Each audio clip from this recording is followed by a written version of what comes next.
Hello students, welcome to our online classes. मैं सौरभ गुप्ता आज आपको बताने वाला हूं बिजनेस एप्टीट्यूड के बारे में।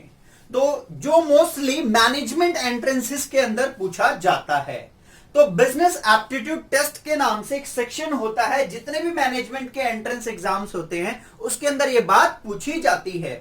तो बिजनेस क्या है आपको पता है, कोई भी कार्य करना किस ऑब्जेक्टिव के साथ, अर्निंग मनी के ऑब्जेक्टिव के साथ, तो उसको क्या बोला जाता है, बिजनेस बोला जाता है। ठीक है ना। और वेयरएस एप्टीट्यूड का मतलब क्या है, एप्टीट्यूड का मतलब है आपके स्किल्स। जरूरी थोड़ी है कि 50 लोग बिजनेस कर रहे हैं सबके स्किल्स एक जैसे हों, तो इसीलिए इस सेक्शन को आपको समझना बहुत ज्यादा जरूरी है। ठीक है, तो बिजनेस एप्टीट्यूड का मतलब समझ में आ रहा है। तो अब शुरू करते हैं क्या होता है। तो देखो, जैसे कि हमको पता है कि all human beings have different type of needs. हर एक इंसान की अलग अलग प्रकार की क्या है, जरूरतें हैं। तो इन जरूरतों को पूरा करने के लिए, in order to fulfil those needs, they have to perform some or other activity. तो अपनी जरूरतों को पूरा करने के लिए हर एक इंसान कुछ ना कुछ एक्टिविटी करता है। क्या करता है, एक्टिविटी। तो जो ये एक्टिविटी है ये कितने टाइप की होती है, दो। एक होती है हमारी इकोनॉमिक और एक नॉन इकोनॉमिक। ठीक है ना। अब इकोनॉमिक का रिलेशन किससे है, पैसे से, मनी से, वेल्थ से। तो क्या कह रहा है, it's objective to earn money and create wealth.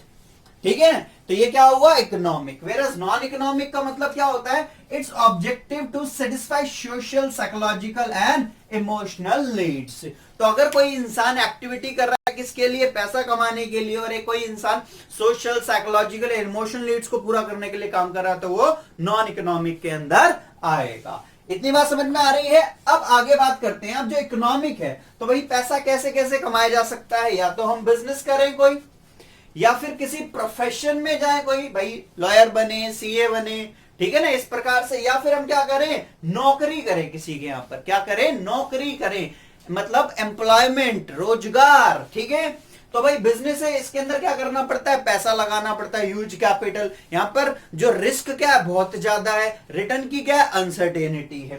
दूसरा, प्रोफेशन में आपको क्या है, एक स्पेशलाइज्ड डिग्री हासिल करनी पड़ती है और ट्रेनिंग होनी चाहिए उस पर्टिकुलर प्रोफेशन के अंदर। और इसके अंदर जो रिस्क क्या है, थोड़ा कम है और अनसर्टेनिटी यहां पर बनी रहती है। ठीक है, उसके बाद एम्प्लॉयमेंट।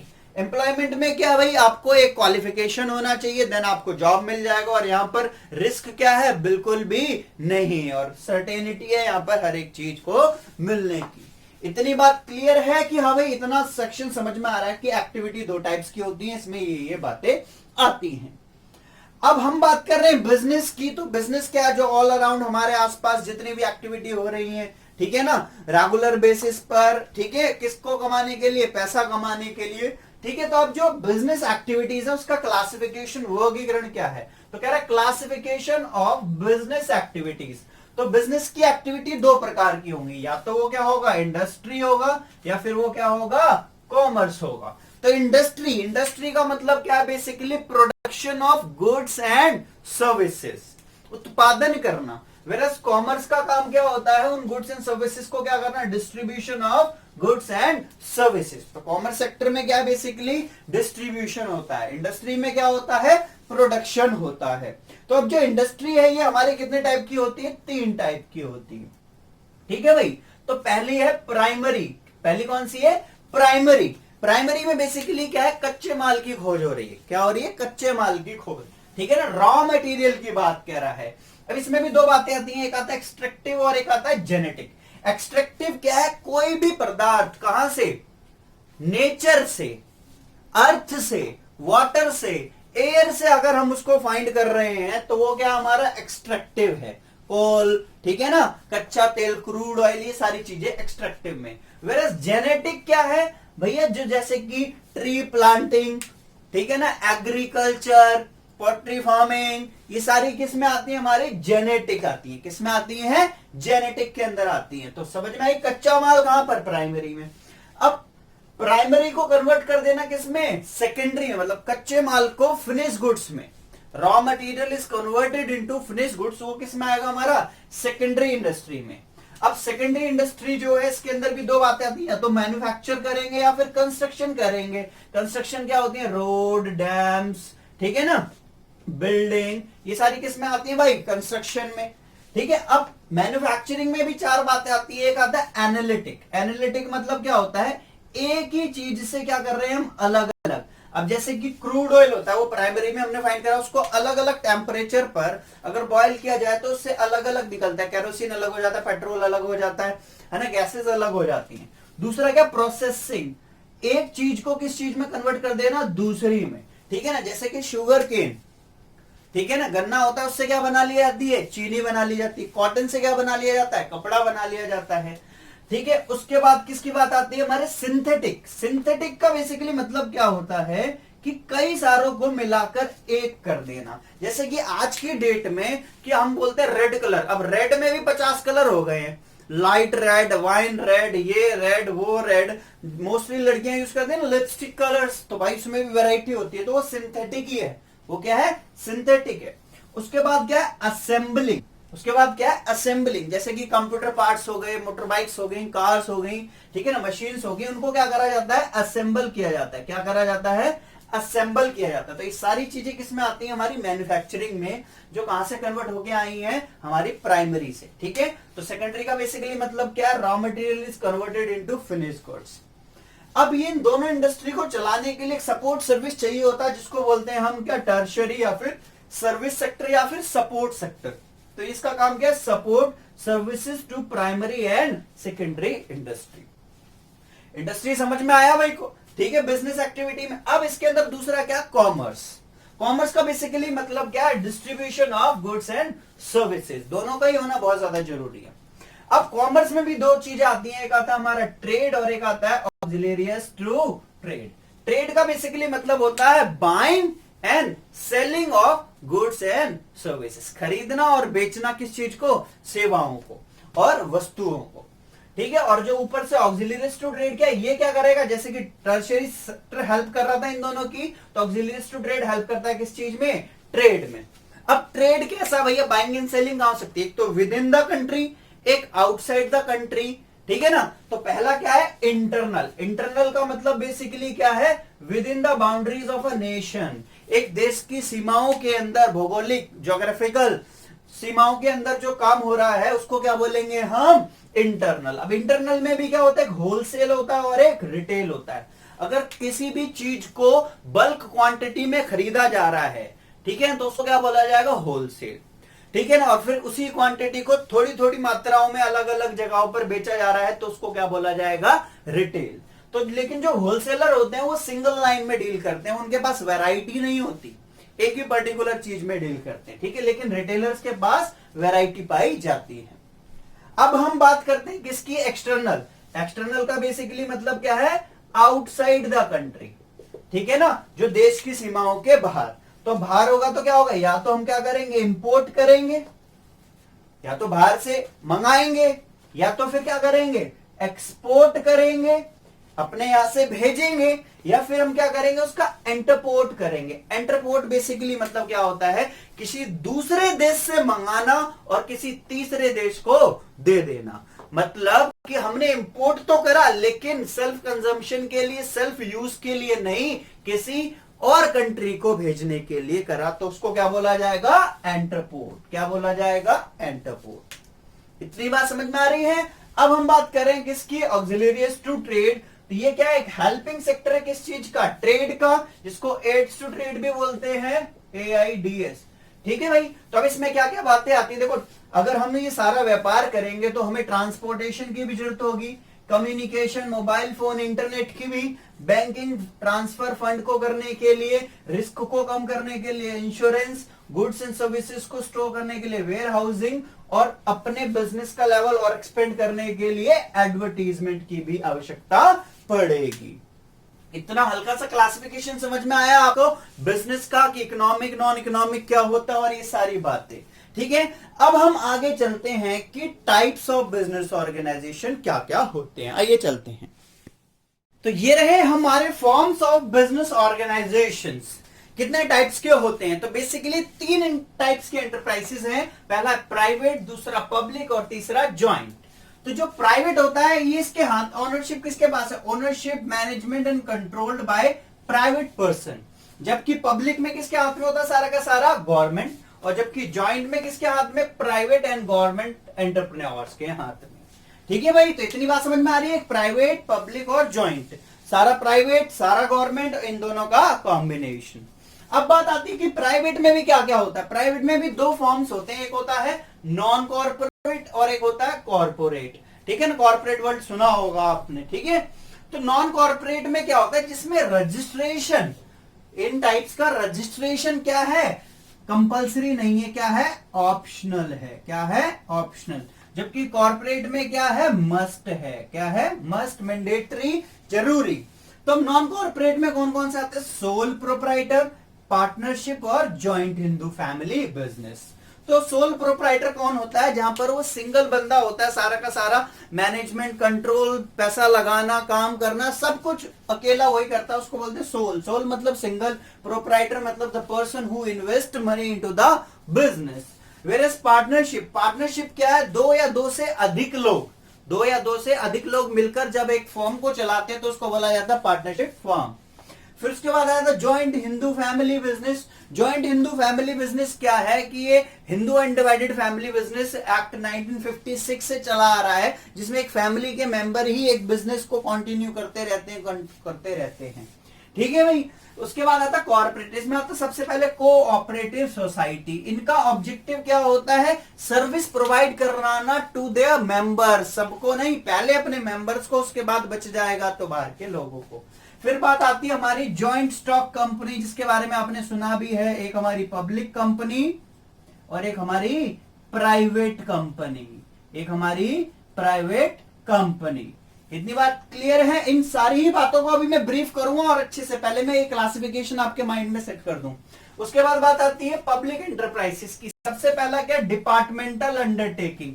ये किसके द्वारा चलाया जाता है, मिनिस्ट्री के द्वारा। किसके द्वारा, मिनिस्ट्री। उसके बाद स्टैट्यूटरी कॉर्पोरेशन, ये किसके द्वारा चलाया जाता है, एक एक्ट के द्वारा। उसके बाद गवर्नमेंट कंपनी, जिसमें गवर्नमेंट का स्टेक कितना होता है, 51%। ठीक है भाई, पब्लिक में समझ में आ रहा है। अब उसके बाद बात करते हैं ज्वाइंट सेक्टर एंटरप्राइजेस की। सबसे पहले है एमएनसी, मल्टीनेशनल कंपनी, जिनका बिजनेस दो या दो से अधिक देशों में हो। ठीक है ना, उसको बोलते हैं मल्टीनेशनल। उसके बाद है ज्वाइंट वेंचर, जिसमें पब्लिक और प्राइवेट मिल जाते हैं, तो उसको क्या बोला जाता है, ज्वाइंट वेंचर। और एक है पब्लिक प्राइवेट पार्टनरशिप, ये पब्लिक और प्राइवेट दोनों मिले हैं एक पर्टिकुलर पार्टनरशिप के लिए। तो ये क्लासिफिकेशन फॉर्म्स का, अब इन सारी बातों को 3, 2, 5, 3, 8 और 3, 11 चीजों को हम और ब्रीफ तरीके से पढ़ते हैं कि इनके अंदर क्या क्या बातें हैं जहां से क्वेश्चंस बन सकते हैं हमारे ऑब्जेक्टिव टाइप। तो आइए शुरू करते हैं। सबसे पहले नॉन कॉर्पोरेट फॉर्म। तो सबसे पहला है हमारा प्राइवेट एंटरप्राइजेस में नॉन कॉर्पोरेट फॉर्म का सोल प्रोपराइटर। सोल प्रोपराइटर मतलब सिंगल व्यक्ति, अकेला पर्सन जो हर कुछ अकेले ही करता है। तो क्या कर रहा है, it means a business own, finance and controlled by single person. आगे कह रहा है who is receiver of all profits and bearer of all risk. ठीक है, तो वो अकेला ही बंदा है जो रिसीव करेगा प्रॉफिट, रिस्क भी बियर करेगा, हर एक चीज उसी के हाथ में है। ठीक है भाई, सीक्रेसी भी उसके हाथ में, उसकी लाइबिलिटी भी अनलिमिटेड, इस प्रकार से। तो एग्जांपल क्या है, beauty parlour, hair cutting salon, retail shops. ठीक है ना, स्मॉल जितने भी छोटे प्रकार के काम होते हैं सारे किस में आते हैं, सोल प्रोपराइटर में। उसी का अब हम नॉन कॉर्पोरेट का एक और फॉर्म पढ़ने जा रहे हैं, जिसका नाम क्या है, जॉइंट हिंदू फैमिली बिजनेस, जिसको हिंदू अनडिवाइडेड फैमिली भी बोलते हैं। ये बहुत पहले चला करता था। ठीक है ना, जब फैमिली बड़ी बड़ी होती थी, हर एक व्यक्ति, सारे लोग मिलकर रहा करते थे और एक ही बिजनेस को करा करते थे। ठीक है, तो क्या कह रहा है, इट इज ओन, ध्यान से समझिएगा, by the members of undivided joint Hindu family. जो यहां पर काम करने वाले लोग होते हैं वो उसी फैमिली के लोग होते हैं। And managed by the eldest. Eldest मतलब जो सबसे, इसको कौन मैनेज करता है, जो सबसे घर में बड़ा होता है, member of the family known as karta. उसको क्या बोलते हैं, कर्ता। जो फैमिली का सबसे बड़ा व्यक्ति होता है ना, वो इसको मैनेज करता है, eldest male member.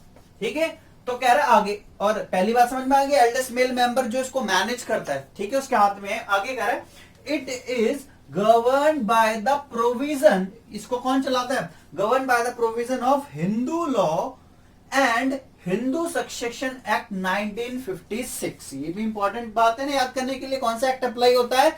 Hindu succession act 1956।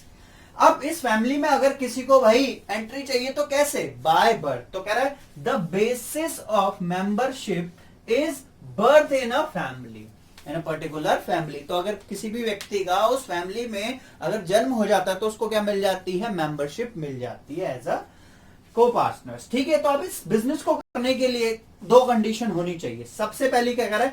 To condition for existence of joint Hindu family business. कह रहा है minimum 2 male member must be there in the family.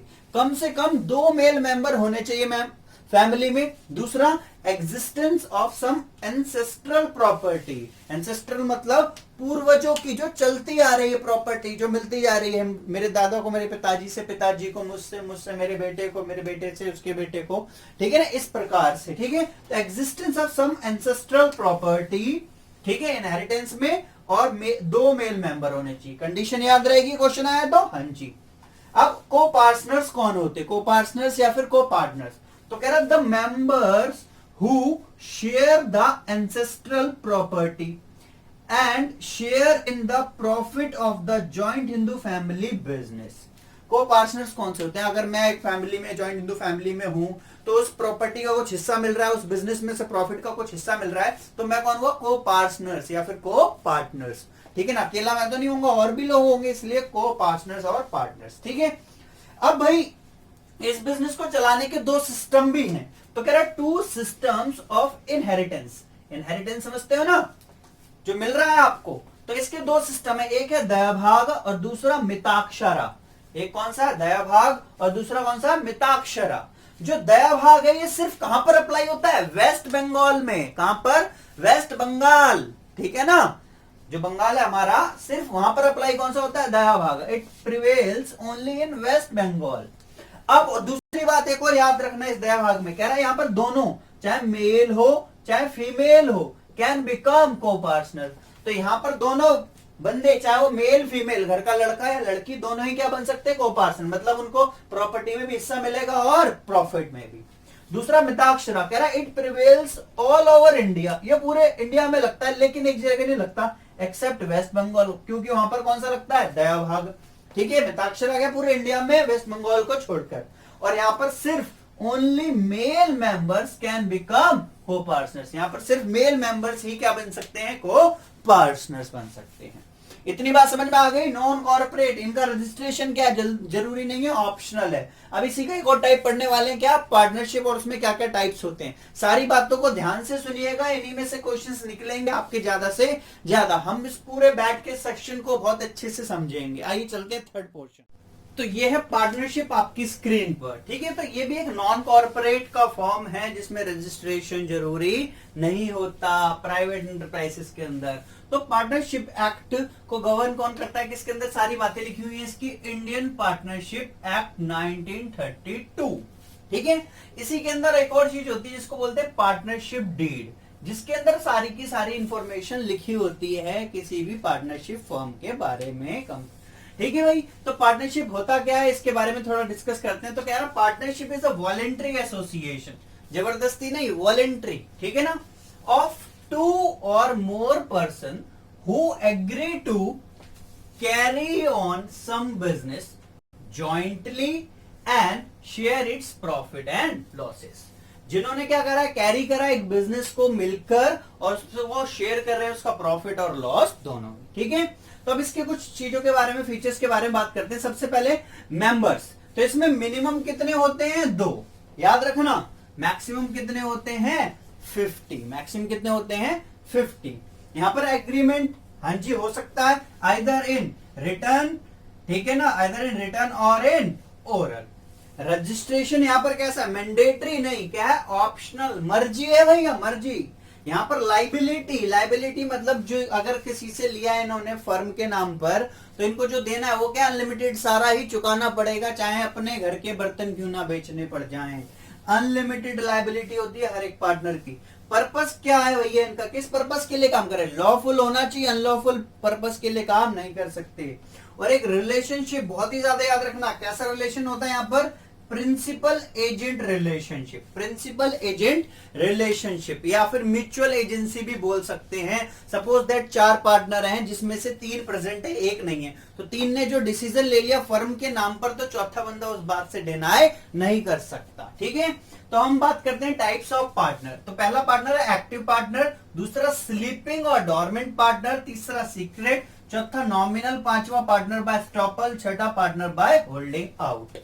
ठीक है, तो सबसे पहला एक्टिव पार्टनर, नाम में ही क्या एक्टिव, तो भैया क्या करता है, बिजनेस के अंदर कैपिटल भी लगाता है, फर्म के अंदर क्या लगाता है, पार्टनरशिप में कैपिटल भी लगाता है, मैनेजमेंट भी देखता है, जो प्रॉफिट और लॉस होता है वो भी शेयर करता है, और लायबिलिटीज की क्या होती है, अनलिमिटेड। दूसरा क्या, स्लीपिंग या फिर डोरमेंट पार्टनर, नाम में ही क्या, स्लीपिंग, नाम में ही क्या है, स्लीपिंग, मतलब भैया मैनेजमेंट नहीं देखता, तो पैसा लगाएगा, यस, मैनेजमेंट देखेगा, नो, प्रॉफिट और लॉस में हिस्सा होता है, यस, लायबिलिटी क्या होगी, अनलिमिटेड।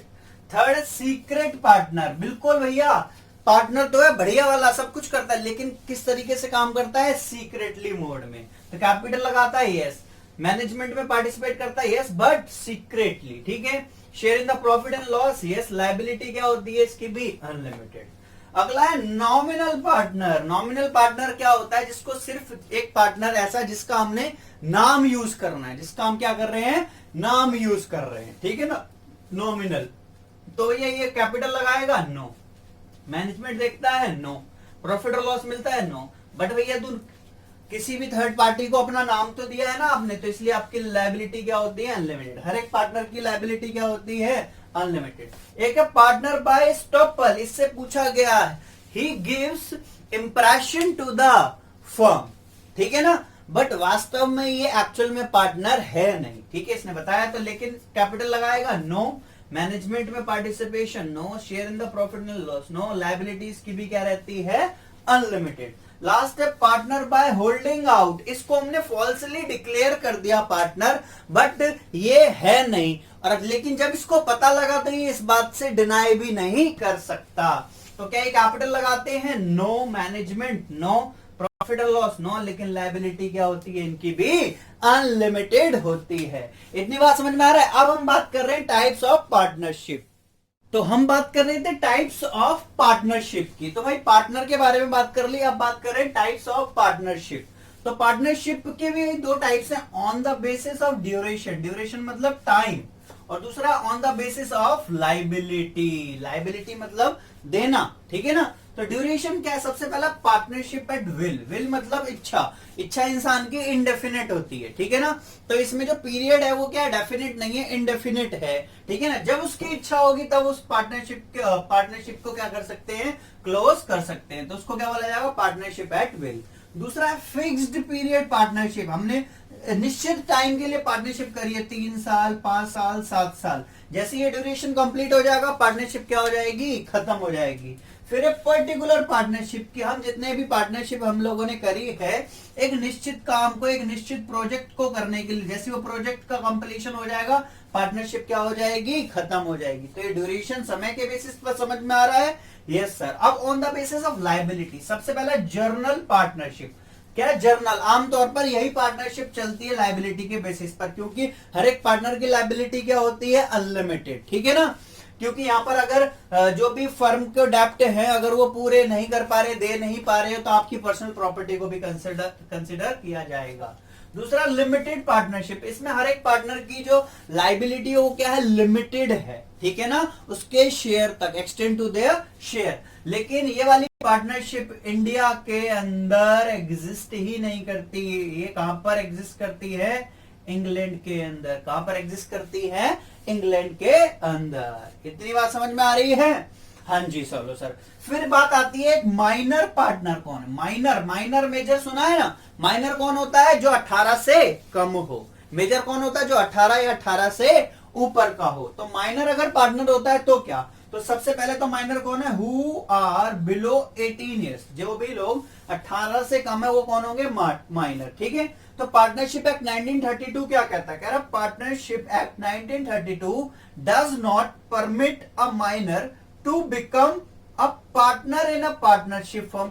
पार्टनरशिप अलाउ ही नहीं करती है, लेकिन the minor can only be admitted, लेकिन कर सकते हैं सिर्फ कब, to the benefit of the existing firm. तो अगर माइनर को एडमिट कर रहे हो तो सिर्फ प्रॉफिट के केस में कर सकते हैं, बेनिफिट में कर सकते हैं, लॉस की सिचुएशन में वो एग्जिस्ट करेगा ही नहीं।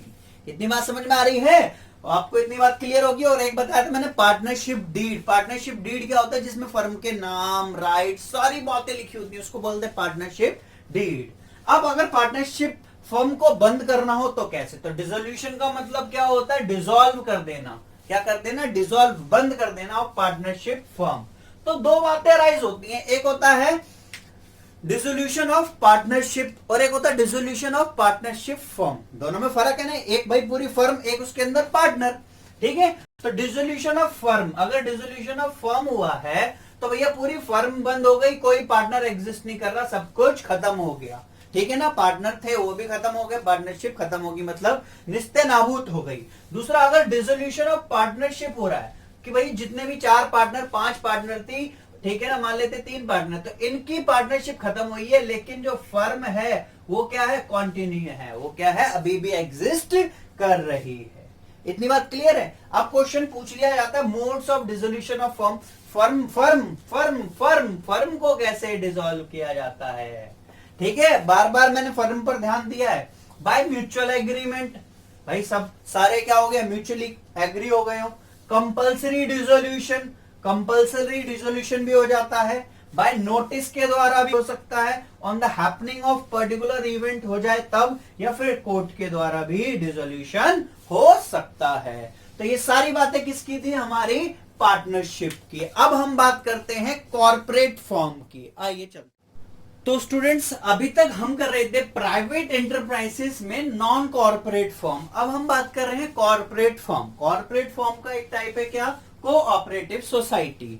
तो जो कोऑपरेटिव टर्म का मीनिंग है, को का मतलब क्या होता है? विद, ठीक है ना, और ऑपरेटिव का मतलब होता है वर्क, ठीक है ना। तो वर्क विद सम पीपल्स, कई सारे लोगों के द्वारा एक निश्चित काम को करना, उसको टर्म को क्या बोलते हैं? Cooperative society. तो ये भी कैसा एसोसिएशन है? एक वॉलेंट्री, स्वेच्छा से, खुद की मर्जी से एस्टैब्लिश या जुड़ने वाला एक एसोसिएशन है of persons of moderate means who unite together to protect and promote their common economic interest। जिनका इकोनॉमिक इंटरेस्ट क्या हो रहा है? एक्सप्लॉइट हो रहा है, जिसको क्या करने के लिए? प्रोटेक्ट और प्रमोट करने के लिए इस प्रकार की सोसाइटीज को एस्टैब्लिश करा जाता है और इससे मेंबर्स जुड़ते जाते हैं, ठीक है ना। तो भाई इसको गवर्न कौन करता है? ये कह रहे it is formed under the Indian cooperative societies act 1912। याद रखिएगा इस डेट को और बात को।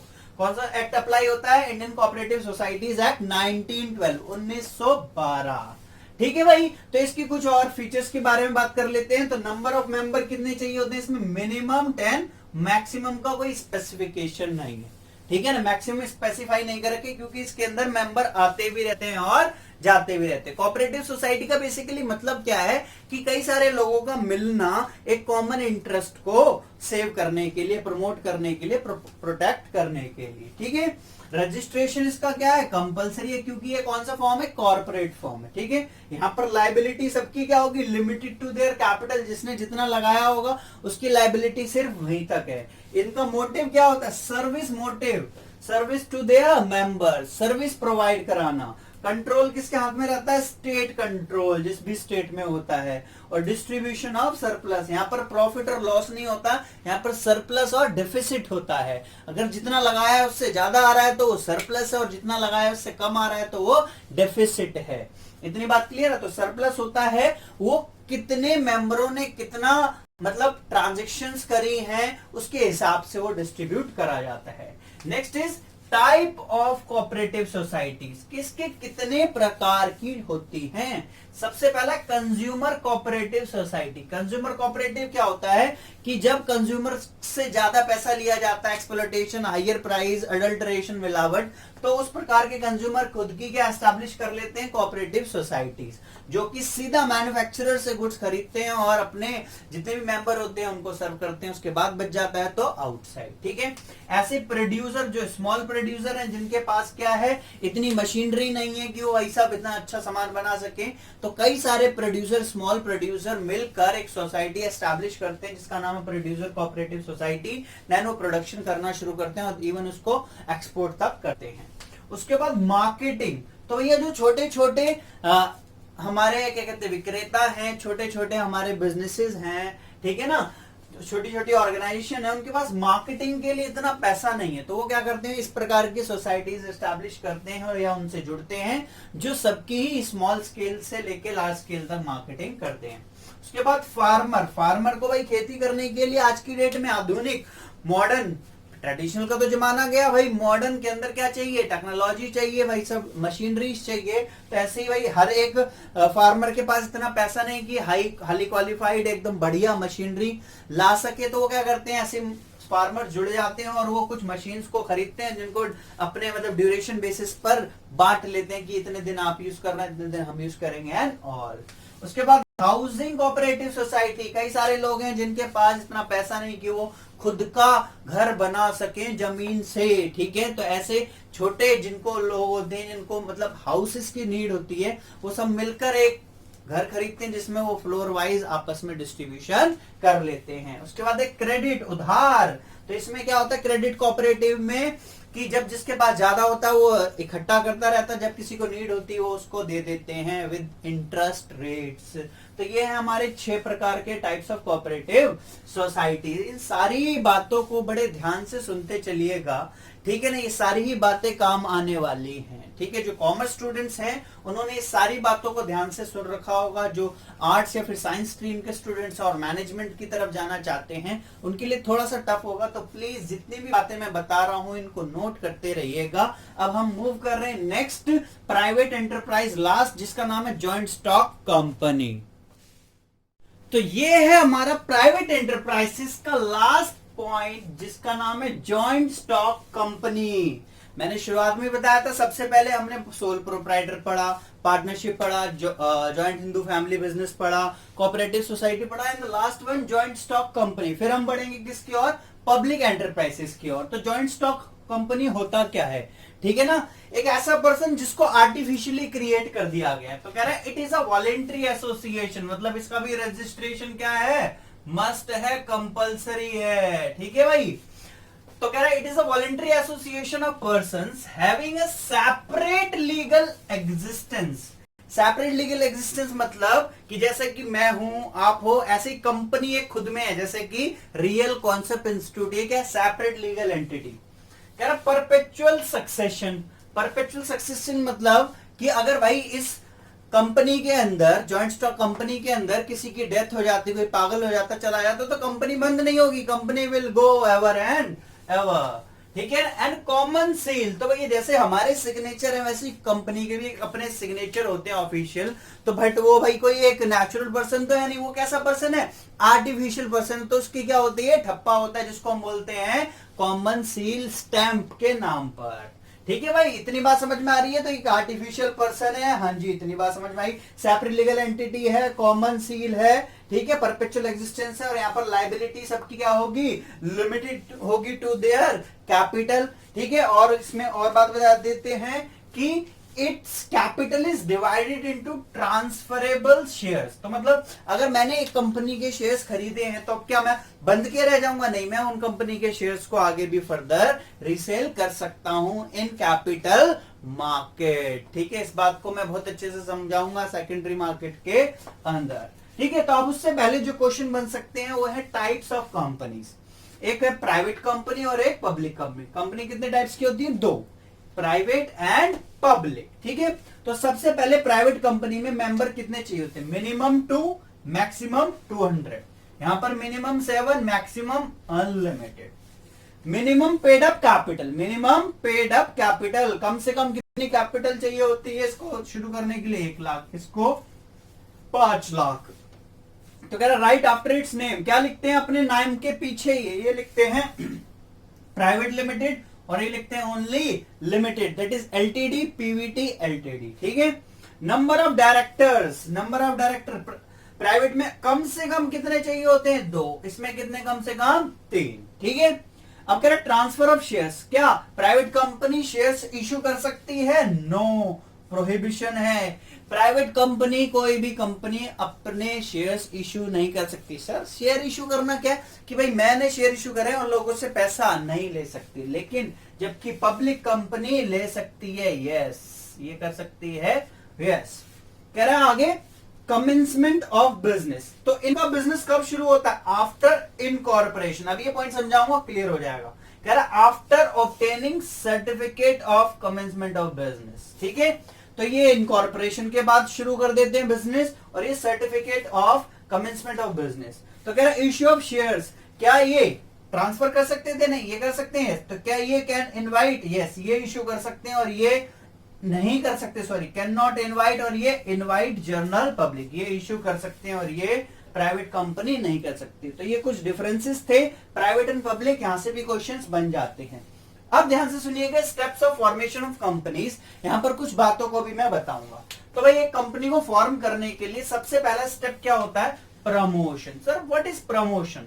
तो प्रमोशन का बेसिकली मतलब है कि identification of opportunity, feasibility check करना, name approval, consent of directors, ये सारी बातें हमारी किसके अंदर आ जाती हैं? प्रमोशन के अंदर। ठीक है, प्रोफेशनल को बुलाना, ठीक है, डॉक्यूमेंट तैयार करना, ये सारी बातें किसमें आ रही है? हमारी प्रमोशन। मतलब बिजनेस अभी कंपनी एक शुरू नहीं हुई, उससे पहले के प्रायर जितने भी स्टेप्स होते हैं वो सारे किसमें आते हैं? प्रमोशन में आते हैं। ठीक है ना, अपॉर्चुनिटी आइडेंटिफाई करना, फिजिबिलिटी, नेम अप्रूवल, ठीक है ना, प्रोफेशनल्स को बुलाना, ये सारी बातें।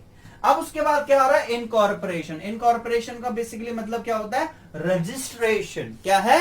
रजिस्ट्रेशन। क्या होता है? रजिस्ट्रेशन। तो अब रजिस्ट्रेशन करवाने के लिए क्या क्या कुछ डॉक्यूमेंट चाहिए होते हैं? एक चाहिए होता है MOA, एक चाहिए होता है AOA, ठीक है, और चाहिए होता है हमको कंसेंट ऑफ डायरेक्टर। क्या? कंसेंट ऑफ डायरेक्टर्स, मतलब मंजूरी किसकी? डायरेक्टर्स की। ठीक है, तो इनकॉर्पोरेशन, तो सर MOA AOA अभी बता रहा हूं। तो रजिस्ट्रेशन के लिए कुछ डॉक्यूमेंट्स है, MOA AOA, consent of director.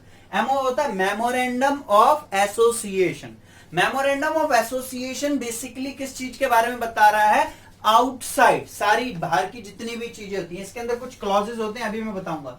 AOA बताता है हमारा, ये किसके बारे में बताता है? आउटसाइड, जो बाहर की मैनेजमेंट है। ये किसके बारे में बताता है? इंटरनल रूल्स, ये एक्सटर्नल और ये इंटरनल। और ये कंसेंट मतलब मंजूरी किसकी? डायरेक्टर की। ठीक है, रजिस्ट्रेशन हो गया। अब क्या चाहिए भाई? उसके बाद कैपिटल सब्सक्रिप्शन। कैपिटल, कि भाई हमारी कंपनी ने कैपिटल सब्सक्राइब करी है या नहीं करी है। ठीक है, तो सबसे पहले कैपिटल सब्सक्रिप्शन के लिए मुझे लोगों से पैसा चाहिए, सब्सक्रिप्शन चाहिए। ठीक है, तो उसके लिए पहले इनवाइट करना पड़ेगा ना। तो इनवाइट मैं कैसे करूंगा भाई? आपको बताऊंगा। तो सबसे पहले इसके अंदर क्या इश्यू होगा? प्रोस्पेक्टस। क्या होगा? प्रोस्पेक्टस। प्रोस्पेक्टस क्या होता है? Which contain the detailed information of the company, जिसके अंदर सारी की सारी बातें लिखी होती हैं, उसको क्या बोलते हैं? प्रोस्पेक्टस। कंपनी के बारे में सारी बातें। ठीक है, और एक और कंडीशन चाहिए कि कंपनी ने जितने भी कैपिटल इश्यू करी है, ठीक है ना, मैंने सपोज दैट 10 लाख रुपए के शेयर्स इश्यू करे हैं, तो it must be subscribe at least 90%। तो सब्सक्रिप्शन कितना हो जाना चाहिए? 90%। अगर 90% लोगों ने नहीं खरीदा, 89% भी खरीदा, तो मेरे को सबका पैसा वापस करना पड़ेगा विद इन स्टेबुलेटेड टाइम पीरियड, एक निश्चित समय में, निश्चित अवधि के अंदर। तो प्रमोशन समझ में आ रहा है? हाँ जी। इनकॉर्पोरेशन होगा, फिर कैपिटल सब्सक्रिप्शन, ये टर्म्स को ध्यान से रखिएगा। उसके बाद कमेंसमेंट ऑफ बिजनेस, तो यहां पर मिलेगा सर्टिफिकेट ऑफ इनकॉर्पोरेशन। ठीक है ना, यहां पर मिल गया आपको क्या? सर्टिफिकेट इन्फॉर्मेशन, यहां पर कमेंसमेंट ऑफ बिजनेस। ये क्या चीजें मांगता है? ये 3 चीजें मांगता है। एक तो भाई डायरेक्टर्स की मंजूरी, दूसरा 90%, एक तो डायरेक्टर की बात, दूसरा 90% सब्सक्रिप्शन, और जो तीसरी बात है वो क्या है कि भाई जितने भी डिक्लेरेशन है डायरेक्टर्स के, उन सारी बात को कंसिडर करा जाएगा। तो भाई promotion, incorporation, capital subscription and commencement of business. तो एक जो प्राइवेट कंपनी है, ठीक है, वो तो क्या हो जाता है? आफ्टर इनकॉर्पोरेशन, मतलब उसको सिर्फ ये 2 स्टेप्स पूरे करने हैं और देन एक प्राइवेट कंपनी स्टार्ट हो सकती है। लेकिन एक पब्लिक कंपनी को ये चारों ही स्टेप्स फॉलो करने पड़ते हैं, तभी एक पब्लिक कंपनी स्टार्ट हो सकती है, शुरू हो सकती है अपने वर्किंग मोड के अंदर। इतनी बात याद रहेगी। तो कैपिटल सब्सक्रिप्शन मिनिमम कितना है? 90%। ठीक है। तो अब MOA AOA, AOA क्या है? Internal rules and regulations. MOA क्या है? आउटडोर मैनेजमेंट के बारे में बताता है। तो जो भाई MOA है उसके अंदर कुछ बातें हैं जिसके अंदर 6 क्लॉजेज आते हैं। ठीक है, तो 6 क्लॉजेज में कितनी बातें? क्लॉज का मतलब किस किस चीज के बारे में बताता है आउटसाइड। सबसे पहला नेम क्लॉज, दूसरा है नेम मतलब नाम के बारे में बताएगा, दूसरा है सिचुएशन डोमिसाइल कि जहां पर भी उनका रजिस्टर्ड ऑफिस है, जहां पर भी उनका वर्किंग मोड है उसके बारे में। ठीक है ना। तीसरी जो बात है, तीसरा क्लॉज ध्यान से, ऑब्जेक्ट कि एक कंपनी का उद्देश्य क्या है, कंपनी का उद्देश्य क्या है। तो भाई ये सारी बातें किसके अंदर आ गई है? इसके अंदर MOA के अंदर। चौथी बात है लाइबिलिटी की, किस मेंबर की कितनी लाइबिलिटी है। ठीक है ना। उसके बाद कैपिटल क्लॉज की कितनी कैपिटल है भाई, पेड अप कैपिटल। और लास्ट है सब्सक्रिप्शन क्लॉज, सब्सक्रिप्शन के बारे में बता दिया कि कितने लोगों ने कितना सब्सक्राइब करा है, हमारी मतलब कैपिटल को लिया गया है। इतनी बात समझ में आ रही है? तो ये कुछ इंपॉर्टेंट टर्म्स हैं इस टॉपिक की। ठीक है, तो इस पार्ट को मैं बस यहीं तक रख रहा हूं।